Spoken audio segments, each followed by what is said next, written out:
क्या हो अगर मैं आप लोगों से कहूं कि सिर्फ यह एक क्रॉप इंडिया में 5 मिलियन लोगों की जान ले लेता है। जहां एक तरफ भारत का किसान अपने खून पसीने की मेहनत से खेती कर रहा था, वहीं दूसरी तरफ ब्रिटिशर्स अपना प्रॉफिट इंक्रीज करने में लगे हुए थे। 18वीं सेंचुरी 1765 ईस्ट इंडिया कंपनी को बंगाल, बिहार, उड़ीसा के दीवानी राइट्स मिल जाते हैं। 1797 में ईस्ट इंडिया कंपनी इंडिया के ईस्टर्न एरियाज में खुद को स्टेब्लिश कर देती है, जैसे बंगाल, बिहार, नॉर्दर्न सिरकैरस जो कि आज का आंध्र प्रदेश का एरिया है, और साउथ का कुछ एरिया। ये जो आप मैप स्क्रीन पर देख रहे हैं, इसको ज़रा ध्यान से देखिए। इसमें जो येलो एरिया है वो ब्रिटिशर्स का कब्जाया हुआ है। दीवानी राइट्स मिल जाने के बाद ईस्ट इंडिया कंपनी की नज़र सिर्फ रेवेन्यू कलेक्शन पर नहीं थी, अब उनकी नज़र थी उन क्रॉप्स पर जिनकी डिमांड यूरोप में ज़्यादा हो और profit double. East India company ने अलग अलग एरियाज में कल्टीवेटर्स को फोर्स करना स्टार्ट कर दिया कि अब कल्टीवेटर्स वही ग्रो करेंगे जो कंपनी उनसे कहेगी, जैसे बंगाल में जूट, आसाम में टी, यूनाइटेड प्रोविंस में शुगर केन, पंजाब में व्हीट, मद्रास में राइस। लेकिन अब कंपनी की नज़र पड़ी इंडिगो प्लांट पर, जिसे हिंदी में नील का पौधा कहते हैं। इंडिगो प्लांट से डाई बनाई जाती थी और उस डाई का इस्तेमाल कपड़ों को प्रिंट करने के लिए किया जाता था। लेकिन ऐसी क्या सिचुएशन बनती है जो किसानों को एक रिवॉल्ट करने पर मजबूर कर देती है? आइए जानते हैं इस क्रॉप की पूरी कहानी और समझते हैं इंडिगो क्रॉप से इंडिगो रिवोल्ट तक का सफर आज की इस वीडियो में।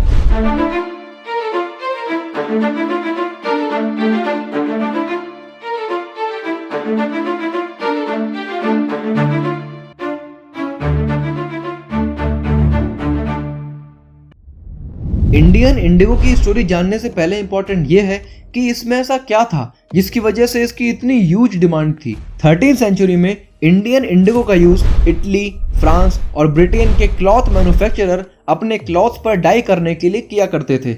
लेकिन इंडियन इंडिगो की डिमांड ज़्यादा और सप्लाई कम होने के कारण इंडिगो की प्राइस बढ़ती जा रही थी। इसी वजह से यूरोपियन मैन्युफैक्चरर्स को डाई बनाने के लिए एक दूसरे प्लांट पर डिपेंड होना पड़ा, जिसकी मदद से वो वॉयलेट और ब्लू डाई को बना सकें। उस प्लांट का नाम था वोड, जो कि यूरोप में इजीली अवेलेबल था। वोड plant northern Italy, southern France, Britain और जर्मनी के कुछ एरियाज में अवेलेबल था, और वोड प्रोड्यूस करने वाले लोग वहाँ की गवर्नमेंट पर प्रेशर बना रहे थे कि वो इंडिगो के इंपोर्ट्स पर बैन लगा दें। लेकिन क्लॉथ डायर्स अभी भी इंडिगो को प्रेफर कर रहे थे, क्योंकि वोड से बनी डाई इंडिगो के आगे बहुत डल और बेकार लगती थी। इंडिगो से एक नेचुरल रिच ब्लू कलर मिलता था जो कि वोड में अवेलेबल नहीं था। इसी वजह से 17वीं सेंचुरी में इंडिगो इंपोर्ट्स को वापस स्टार्ट किया जाता है। इसी बीच बहुत सारी कंट्रीज अलग अलग देशों में जाकर इंडिगो कल्टीवेशन स्टार्ट कर देती है, जैसे फ्रेंच कैरिबियन आइलैंड्स पर, पोर्टुगीज ब्राजील में, इंग्लिश जमाइका में और स्पेनिश वेनेजुएला में। 18वीं सेंचुरी में ब्रिटेन में इंडस्ट्रियलाइजेशन की शुरुआत होती है और डिमांड इंक्रीज होती है क्लॉथ डाइज की। 1783 और 1789 के बीच में इंडिगो प्रोडक्शन हाफ रह जाता है पूरे वर्ल्ड में। इसी वजह से ब्रिटेन डेस्परेटली नए सोर्सेस को देखना स्टार्ट करता है इंडिगो कल्टीवेशन के लिए, और उसकी नज़र पड़ती है इंडिया पर। 18वीं सेंचुरी के लास्ट के डिकेड में इंडिगो कल्टीवेशन बहुत रैपिडली इंक्रीज होता है, और अब बंगाल का इंडिगो वर्ल्ड मार्केट में डोमिनेट करने के लिए तैयार है। आप इस डेटा से आइडिया लगा सकते हैं कि 1788 में 30% इंडिगो इंडिया से ब्रिटेन जाता था, वहीं ये परसेंटेज 1810 में 95% तक बढ़ जाता है। जैसे जैसे इंडिगो का ट्रेड बढ़ता जा रहा था, लोग इसे बिजनेस अपॉर्चुनिटी समझकर इससे अट्रैक्ट भी हो रहे थे। बहुत सारे इंग्लिशमैन इंडिया आकर प्लांटर्स भी बन गए, यहाँ तक कि बहुत सारे इंग्लिश ऑफिशियल्स ने अपनी जॉब तक को छोड़ दिया इंडिगो कल्टीवेशन के बिजनेस के लिए। और वो लोग जो इंडिगो कल्टीवेशन के लिए इंटरेस्टेड हैं लेकिन उनके पास पैसा नहीं है, तो कंपनी उन्हें लोन भी देने के लिए तैयार थी, जिन्हें ददोन कहा गया। आप लोगों को भी लग रहा होगा कि ऐसा क्या था इंडिगो की डाई में जिसकी वजह से पूरा यूरोप इसके पीछे पागल था। तो जरा इन दोनों इमेजेस को ध्यान से देखिए।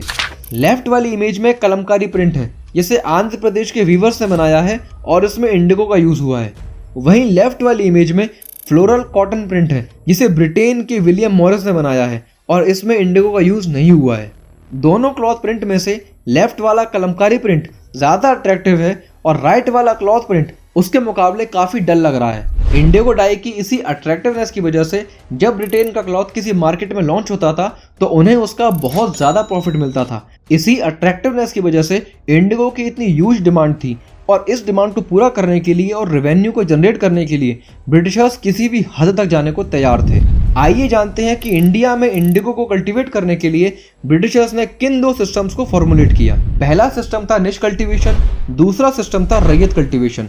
निज कल्टीवेशन में जो लोग इंडिगो को कल्टीवेट करना चाहते हैं वो ज़मींदार से ज़मीन रेंट पर ले सकते हैं या फिर उससे वो ज़मीन खरीद भी सकते हैं और लेबर्स को डायरेक्टली हायर करके इंडिगो को कल्टीवेट कर सकते हैं। लेकिन इस सिस्टम में कुछ लिमिटेशंस भी थी। बंगाल में फर्टाइल लैंड की कमी थी और जो फर्टाइल लैंड थी उस पर एक डेंस पॉपुलेशन रह रही थी। फर्टाइल लैंड छोटे छोटे पीसेस में स्कैटर्ड थी, जबकि प्लांटर्स को इंडिगो कल्टीवेट करने के लिए एक ह्यूज अमाउंट ऑफ लैंड चाहिए था। प्लाउ और बुलक कार्ट्स लार्ज अमाउंट में अवेलेबल नहीं थे क्योंकि इंडियंस भी अलग अलग क्रॉप्स में कल्टीवेशन के लिए उनका इस्तेमाल कर रहे थे। जो काम करने वाले लोग और लेबर थे वो भी बार बार इंडिगो के कल्टीवेशन के लिए रेजिस्टेंस दिखा रहे थे। ये सारी प्रॉब्लम्स के बावजूद भी ब्रिटिशर्स ने निज कल्टीवेशन की मदद से 35% लैंड पर इंडिगो कल्टीवेशन स्टार्ट कर दिया। अब बात करते हैं रैयत कल्टीवेशन की। इसमें इंग्लिश प्लांटर्स किसानों से एक एग्रीमेंट साइन करवा लेंगे जिसे सट्टा कहा गया और उन्हें फोर्स करेंगे इंडिगो को ग्रो करने के लिए। विलेज के हेडमैन पर इंग्लिश प्लांटर्स के द्वारा प्रेशर बनाया जाएगा कि वो किसानों से इस एग्रीमेंट पर साइन करवाए। इसमें किसानों को लालच भी दिया गया कि जो भी इस एग्रीमेंट पर साइन करेगा उसे लो इंटरेस्ट पर लोन दे दिया जाएगा, लेकिन उसे अपनी टोटल जमीन में से 25% एरिया पर इंडिगो को कल्टीवेट करना होगा।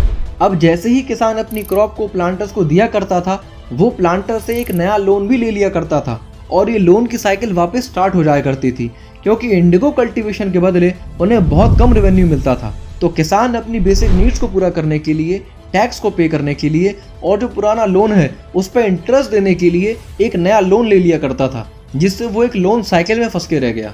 आगे जाकर के किसानों को भी ये समझ में आया कि ये सिस्टम उनके लिए अच्छा नहीं बल्कि बुरा है। यहाँ पर एक बहुत बड़ा इशू ये था कि एक बार इंडिगो की खेती करने के बाद उस लैंड पर कोई और क्रॉप कल्टीवेट नहीं हो पाती थी क्योंकि इंडिगो की रूट्स बहुत गहराई तक सॉइल में पेनिट्रेट कर जाती थी और सॉइल के न्यूट्रिशंस को खत्म कर देती थी। अगर कोई किसान अपनी जमीन पर इंडिगो की खेती करता है तो 3 से 4 साल तक उसे रुकना पड़ेगा एक नई क्रॉप को कल्टीवेट करने के लिए। अगर इसको आसान भाषा में समझें तो अगर एक किसान ने इंडिगो की खेती अपनी जमीन पर करी तो उसे नई क्रॉप को कल्टीवेट करने के लिए सेम लैंड पर 3 से 4 साल का वेट करना पड़ेगा। इंडिगो क्रॉप का ड्रॉबैक ये भी था कि वो नॉर्मल क्रॉप के मुकाबले कहीं गुना ज्यादा पानी को कंज्यूम किया करती थी।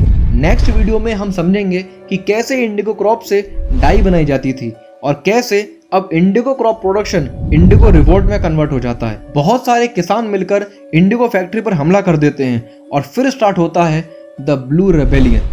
Thank you so much.